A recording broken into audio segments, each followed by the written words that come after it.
was suggested by the Commission that there should be a separate department for the scheduled tribes. This matter was considered in the conference, but it was generally felt that if the scheduled castes and the scheduled tribes are separated to be dealt with by different departments, there will be a good deal of duplication of work because two sets of officers will have to traverse the same area and more or less consider the same problems. It was therefore the unanimous opinion of the Conference of State Ministers that one department should deal with the problems of the scheduled castes and the scheduled tribes, and it was also agreed that there should be a separate directorate for the same. If there is a separate directorate, then it can concentrate on problems concerning the scheduled tribes. It was also suggested that this directorate, which will have to be set up in all the states and especially in states where the population of the scheduled tribes exceeds 1 million, should also look after the work relating to the denotified and the nomadic tribes, in addition to, as I said, the work relating to the scheduled tribes. The conference was in favor of having tribes advisory councils to advise on the protection and development of the scheduled tribes in all the states and union territories, whether they have scheduled areas or not. The House, I am sure, is aware that there are scheduled areas and non-scheduled areas. Even in non-scheduled areas, a large number of scheduled tribes live, but for the special programs, we have decided to concentrate on the scheduled areas first. I shall come to that point later on, but I am merely mentioning that the scheduled tribes live both in scheduled areas and in non-scheduled areas.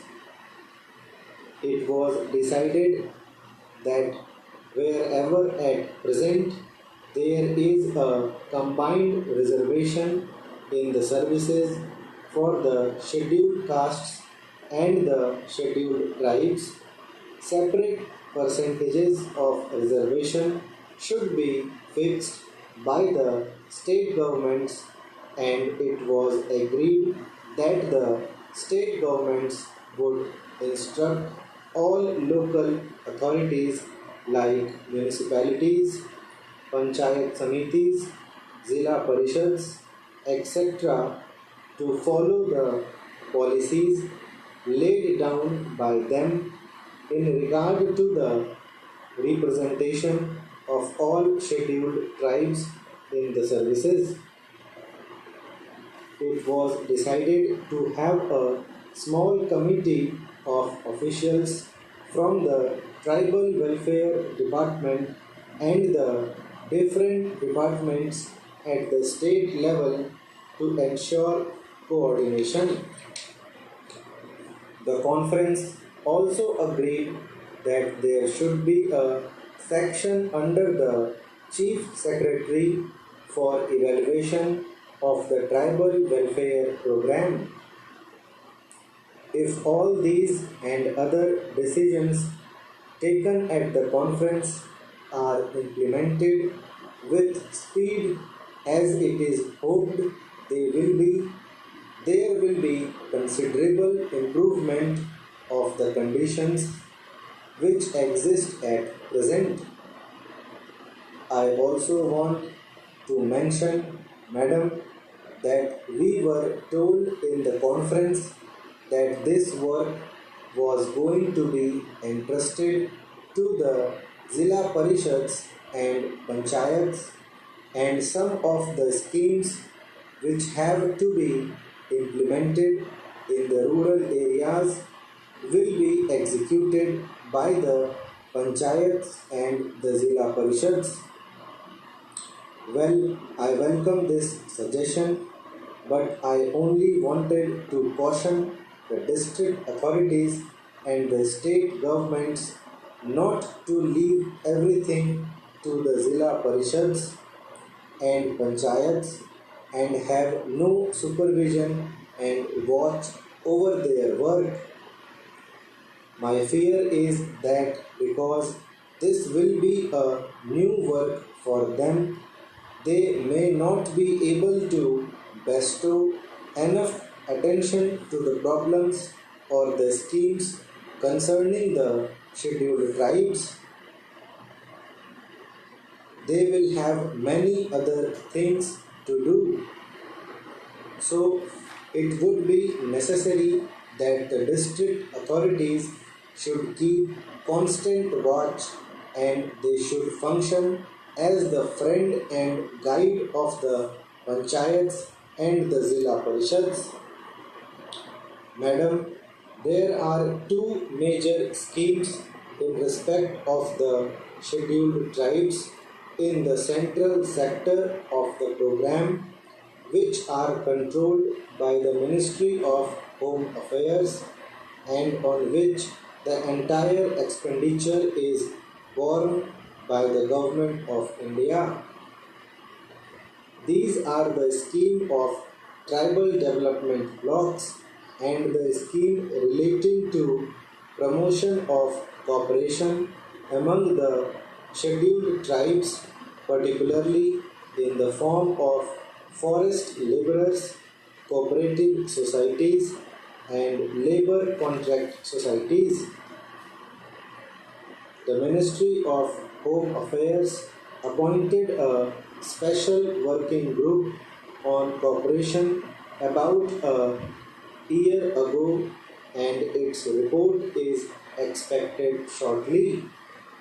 That group will make detailed recommendations regarding the organization and structure of the society and other matters pertaining to the cooperative movement in areas predominantly inhabited by the scheduled tribes. We hope that on the basis of the working group recommendations, it will be possible to energize and expand the cooperative movement in tribal areas, and that the cooperatives will become the effective instruments for promoting the economic development of those areas. The other program, which is the major one and in which a great deal of interest is being evinced by the tribals themselves, is the program of tribal development blocks. The Commission have recommended that all tribal areas, whether they are scheduled areas or not, with a concentration of tribal population exceeding 50%, should be brought under the tribal blocks.